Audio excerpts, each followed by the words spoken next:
After school, Ethan and his younger sister Lily sat at the dining table trying to finish their homework. Rain tapped softly against the windows while the smell of food from nearby restaurants drifted through the neighborhood and stared at his math book with tired eyes. "I can't focus anymore," he groaned. Nedley dropped her pencil dramatically onto the table. "Me neither, I'm starving." Their mother was still working in the kitchen preparing vegetables for dinner. Lee slowly looked toward Ethan and whispered, "What if we ask Mom to order pizza tonight?" Ethan's eyes immediately lit up. "Yes, please." Both children walked carefully into the kitchen, where their mother chopped vegetables calmly.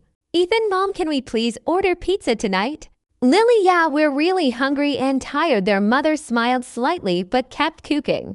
"Mom, we already have food at home." Lily sighed loudly, "but homemade food is boring." Their mother laughed softly. "Mom, boring food can still be healthy." Ethan leaned against the kitchen counter dramatically. "Ethan, but pizza tastes better." Their mother placed carrots and broccoli into a bowl. "Mom, fast food tastes good because it contains lots of salt, sugar, and oil, but eating too much junk food is not healthy for your body." Lily crossed her arms. "But everyone at school eats burgers, fries, and pizza all the time." Their mother nodded calmly. "Mom, sometimes junk food is okay, but your body also needs healthy food to stay strong and active." Ethan frowned curiously. "Ethan, how does healthy food help us?" Their mother smiled and pointed toward the vegetables. "Mom, vegetables, fruits, proteins, and healthy meals give your brain energy and help you focus better during school and homework." Lily looked surprised. "Lily, so junk food makes us tired?"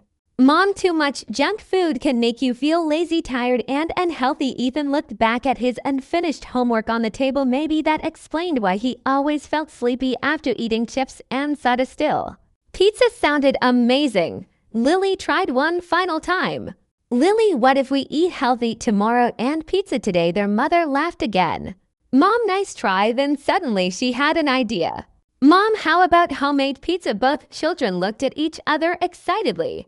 "Ethan, homemade pizza." "Mom, yes, we can make it together using fresh vegetables, cheese, and chicken." Lily smiled instantly. "That actually sounds fun." Soon the kitchen became lively and noisy. Ethan helped prepare the dough. Lily added tomato sauce and cheese. Their mother chopped colorful vegetables while music played softly in the background. For the first time that evening, the homework stress disappeared completely. Alive homemade pizza finally came out of the oven, hot, fresh, and delicious. Melted cheese stretched perfectly while steam filled the kitchen. Ethan took one bite and widened his eyes. "Okay, this is way better than frozen pizza." Lily nodded happily while eating. "And healthier too." After dinner, both children returned to the table to finish homework. This time, Ethan solved his math questions much faster. Lily finished reading her English chapter without complaining. Their mother smiled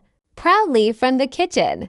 "Mom, see, healthy food helps your brain work better." Ethan laughed softly. "Maybe you were right." Lily raised another slice of homemade pizza proudly. Best dinner ever. That night, both children learned something important. The healthy food does not have to be boring, and balance is better than eating junk food every single day.